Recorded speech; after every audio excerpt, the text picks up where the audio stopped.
Hey, what's up, YouTubers? It's me again, Brian, aka Gamer55551. And for this My 2 Cent video, I'm going to be looking back at the top 10 games that at least I thought of for 2017 in terms of regarding the PS4. And the PS4 certainly had a good year with some pretty good quality games that come out. Now, not every game was perfect, but there were definitely some good ones though. Before I begin this list, I do want to point out that some of these are multi-platforms that have been released on other systems. I like to point that out as well. And I'm aware that not everyone will agree with everything I say on this list. Some people will disagree with it, some people won't. But in either case, these are my opinion alone, and these are the games I thought were in the top 10. But before we get started on the top 10 though, why don't we get started first with the honorable mentions, the games that I thought didn't make on the list, but I still thought were good in their own ways, nevertheless. So why don't we start off with the first one, and the first one I will go to, actually wait, before I begin, I do want to say the games that are on my list, I do have a link to my review on it. It will be in the description, so make sure you check that out as well. Now that I get that way, we'll start off with the games that are the honorable mentions ones. So we'll start off with the first one. I will have to say the first one goes to Assassin's Creed Origins though. I will say the Assassin's Creed series has kind of hit a rough spot after what happened with Unity, the whole debacle of a mess that was, and sort of the series took a little bit of a hiatus so Ubisoft can fix some of the problems and try to get the series back on track. And while Origins isn't exactly perfect in any way, I will say it is a step in the right direction. I like the RPG mechanics they added in, and I thought the combat was an improvement over the past Assassin's Creed games though. It still follows that same Ubisoftness that is known for their open world games and all, but overall, to me, I felt like Origins was a step in the right direction, to say the least. Hopefully the next one will be a little bit better, but overall, it still was probably one of the better Assassin's Creed games that I have played, though. Alright, the next one on the list is Knack 2. Now, I know Knack isn't exactly a fan favorite. A lot of people have hated this series, especially when it was released on the PS4 as a launch title. It became sort of the butt of all jokes. But the thing is, I didn't hate the game though. I mean, it wasn't perfect, but I didn't hate it though. And Knack 2, I thought, improved upon areas that Knack 1 didn't do. Better combat, better gameplay mechanics, and a better story than the first one was. This first one, I thought the story was a little bit confusing and all. Still, given the fact that people didn't like the first one, and the only reason the first one sold well because it was bundled with the PS4 though, sort of puts that game sort of in a very tough spot. But overall, I enjoyed it. I don't think it's a Mario killer, but I still enjoyed the game nevertheless. And hopefully a Knack 3 will happen though. We'll have to wait and see, but hopefully that will be the case. And last but not least, and this one might be a bit controversial for some people though, and that is Valkyrie Revolution though. This one got hated on by a lot of people though, because of the change in the gameplay mechanics and everything like that.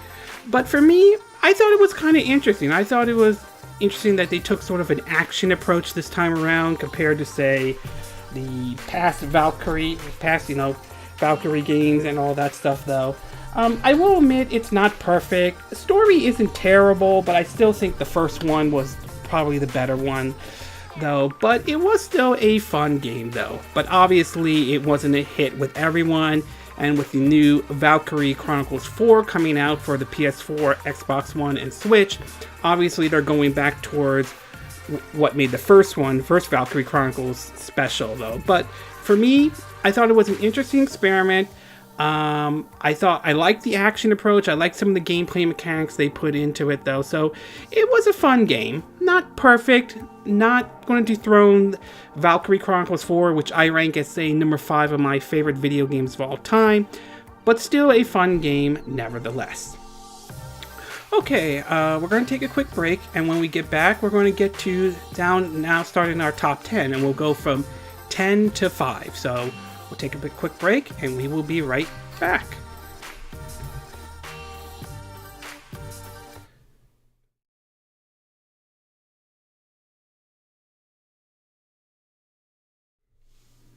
Okay, and we are back with part 2 of our video, and for this one we're going to get started into now the official top 10. The last one I did was the honorable mention.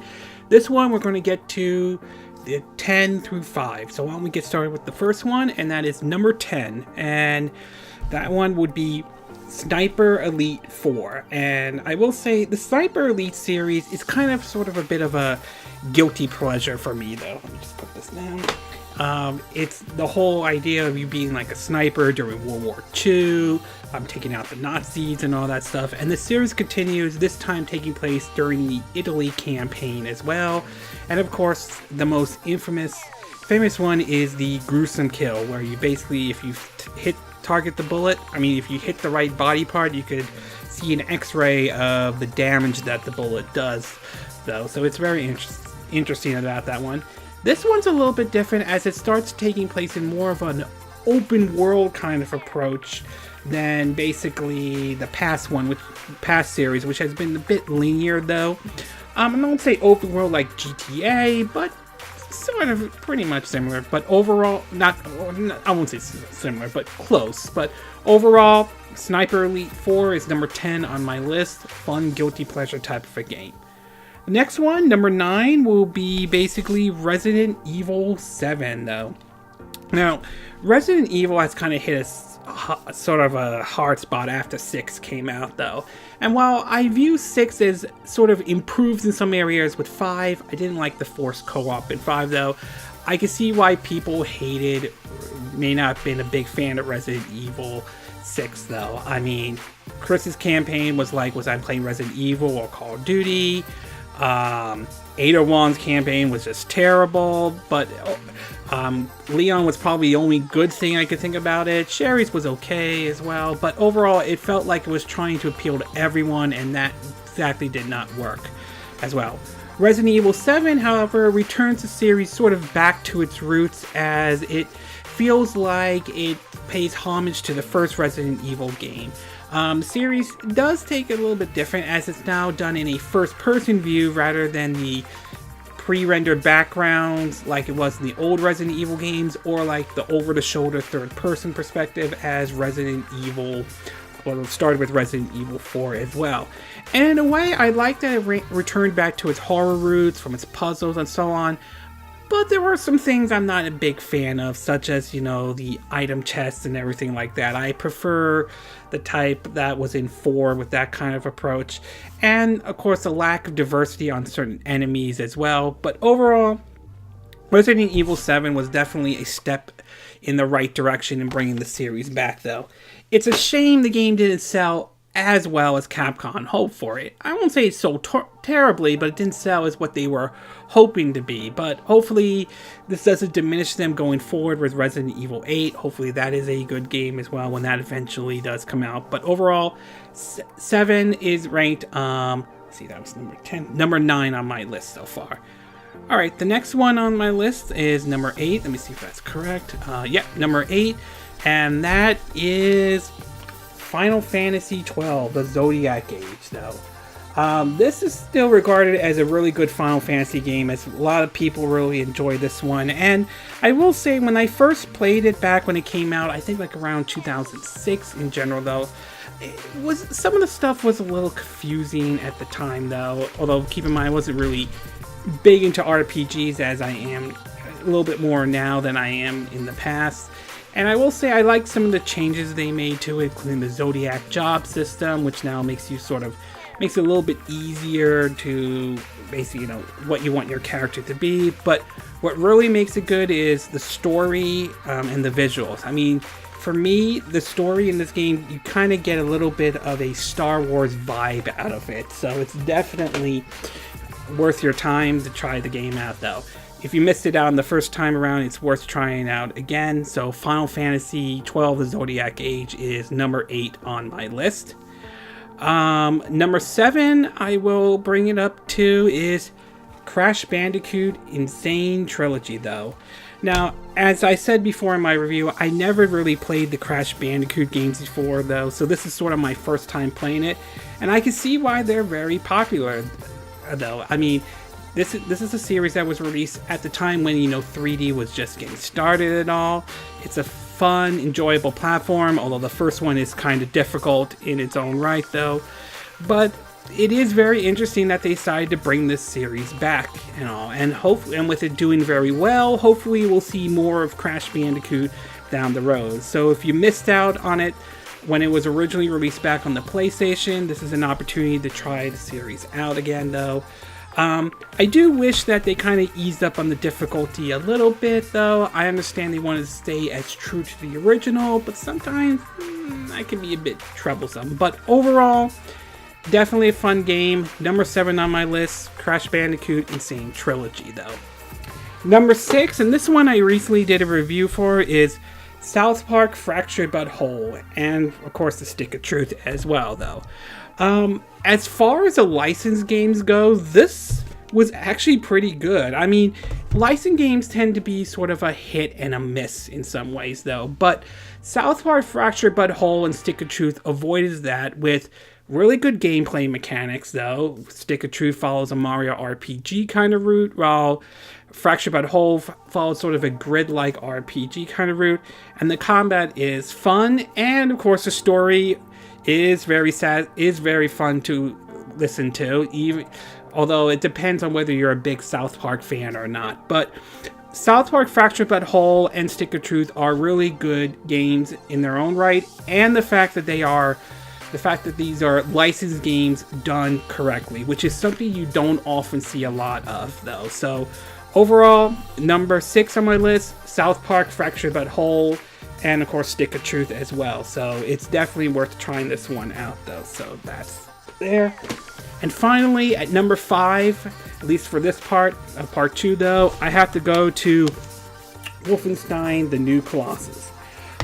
Like Doom, I have respect for the Wolfenstein series as well, as these were the granddaddy of first-person shooters, and I definitely enjoy the fact that the game pulled no punches. It stays as a good single-player game, and it is basically, you could choose to go stealthy or go gun-ho, that's your call, but just be prepared for if you decide to go gun-ho. And I also like how if you pick your difficulty, if you pick the easy one, it says, "Can I play, Daddy?" So it kind of mocks you and all. But the story is still very interesting. A world of what if the Nazis won World War II, which, as a Jewish person, that is kind of a bit scary if that happened, though. But it's the story is very interesting. The gameplay is very fun. I definitely love the gunplay in the game as well. Plus, as a side note, I stand with Bethesda when they did that tweet of "Make America Nazi Free Again." I think a bunch of Trump supporters made too big of a deal about that, though. But overall, Wolfenstein 2: New Colossus is definitely a fun game as well. And if you're a big fan of like single-player games, or if you enjoy a good first-person shooter, this is the game you want to go with. So number 5 on my list goes to Wolfenstein 2. Okay, we're going to take a quick break, and when we get back, we're going to get to part 3, and this one's going to go down to 4, all the way down to my number 1 game for the PS4 in 2017. So we'll take a quick break, and we will be right back.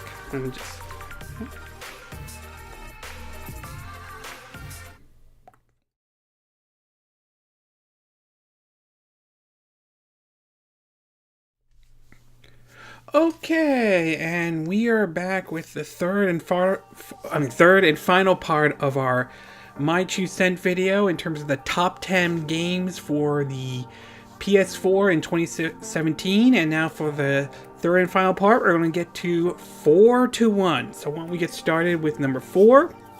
And the number 4 game on my list goes to The Evil Within 2. Now, some people had some mixed reactions to Evil Within when they originally came out, though. For me, though, I actually enjoyed the game. I thought it had a little bit of that Resident Evil 4 vibe to it. It brought back like that horror and fear that was missing from Resident Evil 5 and 6. But there were some areas I didn't exactly agree with. I think they could have eased up on the ammo just a little bit, not too much.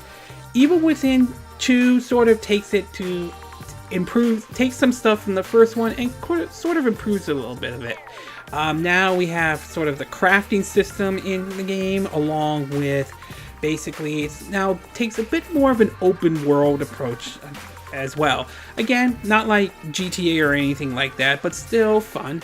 It's still fun nevertheless, and it also still maintains that horror and feel that the game is known for. So, and for me, I actually enjoyed it though. Again, I do think it's better than what Resident Evil 5, 6 are, but I think it's equal to what 7 is. They're both good horror games that have come out this year, and I will say, but I would have to say I definitely like Evil Within 2 just a little bit more than 7. 7 isn't bad, but I think Evil Within 2 was definitely the better game in my opinion. Though I know some will disagree with me on that, but I definitely stand behind that. But overall, Evil Within 2, definitely number 4 on my list. Definitely one to try out. The next one on my list, and this one, 3 and 2, I had a debate back and forth, but ultimately I came to this official decision. So, for number 3, I definitely want to go to Nier Automata, though. I have to say, before this game came out, though, Platinum was kind of going in a little bit of a downward spiral, and they really needed to get like a big hit out there, though. 2016 was not a great year for them. Teenage Mutant Ninja Turtles didn't do too well. Star Fox Zero, unfortunately, didn't too well. I'm still a little upset about that game because of the forced motion controls on it. And of course, starting off 2017, Scalebound was canceled, unfortunately, and many thought that Platinum would be on their way out, though. Then Nier Automata was released, and that game became a sure bona fide hit with the fans and everything like that. The story's a little bit weird, though. I know some people kind of disagree with me, saying I thought Horizon Zero Dawn story was a bit better though, but it was also still very interesting, and it still had that Platinum feel to it, that combat, that over-the-top combat that the game is famous for. But overall, it definitely was a fun game. I'm glad the game sold well. Hopefully they'll do a sequel. Hopefully Platinum will continue to work on it as well, but although right now I believe they're working on Bayonetta 1 and 2 for the Switch, along with Bayonetta 3, but overall, Nier Automata is definitely a good game. Number 3 on my list, definitely worth a pickup. Alright, number 2 on my list goes to, and pardon me if I'm saying the name wrong, Nioh, or Nioh, N-I-O-H, so to be exact. This game definitely, when playing this one, you definitely get a bit of a Dark Souls vibe to the game, though, as the game follows very similar to Dark Souls. Yeah. Alright. Sorry, that's just someone else just came home. I was just talking to them. Anyway, though, Nioh was definitely a fun game, as it had sort of that Dark Souls vibe to it as well, and on top of that, it also had that Onimusha vibe, the whole hack and slash and take, and you get items from them to the essence that you use to build up your character and so on. So you get a little bit of that Onimusha vibe, which, God, Capcom really should bring back an Onimusha series as well. Though, it is still difficult, just like Dark Souls, so there is a bit of a learning curve, and you have to be very careful when going in. But overall, this was definitely a very good Switch. Wrong system. PS4 exclusive though, and Nioh is definitely something worth picking up though. So if you're a fan of Dark Souls, I definitely recommend this one. So Nioh, or Nioh, N-I-O-H, is number 2 on my list as well. And finally, last but not least, we come to the official conclusion. The number 1 game on my list. Again, whoever was, just someone I knew, just wanted to pick something up and then just left, so don't worry about it. But anyway, on to number 1. And the number 1 game on my list goes to Horizon Zero Dawn. This game is number 1 on my list. I was a bit concerned about Horizon Zero Dawn at first, though, because coming off the heels of the debacle that was the Order 1886, though, I was concerned about this game being in that same situation. Luckily, that wasn't the case, though. Horizon Zero Dawn amazingly was made by Guerrilla Games that up to this point, at least as far as I'm aware of, has only done the Killzone series. So to see the developers who worked on the Killzone series, which has some single player but is known for multiplayer, doing a full-on single player game was very interesting to see if they could pull that off. And they did. The world that they created was very interesting. This post-apocalyptic world where humanity has sort of reverted back to sort of like tribal eras, while dealing with machines that act like creatures. Aloy is a very interesting character, and it represents the kind of strong female characters I like to see, ones that could appeal to both a male and a female audience as well, though, and the world that they created on it, though. So it's a very fascinating game, and I applaud Guerrilla Games and Sony for this one, for putting out a brand spanking new IP, and I'm glad the game sold very well, despite the whole review gate issue between Horizon and Breath of the Wild, which was idiotic and dumb to begin with, though. But overall, Horizon Zero Dawn was a fun game. It doesn't do anything new that hasn't been done in other games, like whether the Zelda series or any of the Ubisoft games, but it still is an original, a new IP, and I applaud Guerrilla Games for making this. I would love to see more of the world of Horizon Zero Dawn. Hopefully a sequel will happen. We don't know if it will, but I believe that, or should I say, I believe it will eventually happen. But overall, Horizon Zero Dawn to me is my #1 game for the PS4 in 2017, though. Okay, this concludes this list of the top 10 PlayStation games or PS4 games for 2017. And again, these are my opinion. What are yours? What are your thoughts about the list of my top 10 and honorable mentions, though? Do you agree with what I put on this list? Do you disagree? Are there other games you think that should have been on this list? Or do you have a difference of opinion? As always, sound off on the comment section below. Let me know what you think, and I hope you hit that like button. I would appreciate it. And I hope you do subscribe to my YouTube channel. Also, feel free to share this video if you want to, and feel free to donate to this channel if you like. You could do it through PayPal Me or Patreon. Links will be in the description of this video. And I will see you again next time when I do another video. Hopefully that will be soon. Until then, from Southern California, I wish you all a good day then.